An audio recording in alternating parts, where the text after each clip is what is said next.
Actually NDSA report కూడా మీరు ఒకసారి గమనిస్తే అప్పటికే ఎలక్షన్ కోడ్ ఆఫ్ కండక్ట్ వచ్చింది.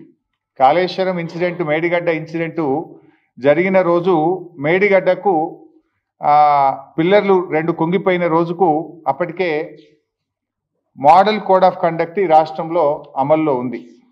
ఎందుకు ఈ మాట ఆ డేట్ చూస్తే ఒకసారి మనకు election model code of conduct ఎప్పుడు అమల్లోకి వచ్చిందంటే October 9th model code of conduct వచ్చింది. ఈ ఇన్సిడెంట్ జరిగిందేమో 21st October జరిగింది. కానీ మీరు గమనిస్తే ఏం జరిగింది, ఎన్డీఎస్ఏ ఎంత వేగంగా స్పందించిందంటే ఆనాడు అసెంబ్లీ ఎన్నికల ముందు బీజేపీకి లబ్ధి చేకూర్చే విధంగా ప్రిలిమినరీ రిపోర్టు ఎప్పుడు ఇచ్చింది, 1st November, అంటే జస్ట్ విత్ ఇన్ 1 వీక్ కూడా కాదు, ఇన్సిడెంట్ జరిగిన 2 రోజుల్లో వచ్చింది. 4 రోజుల్లోనే ప్రాథమిక నివేదిక ఇచ్చింది.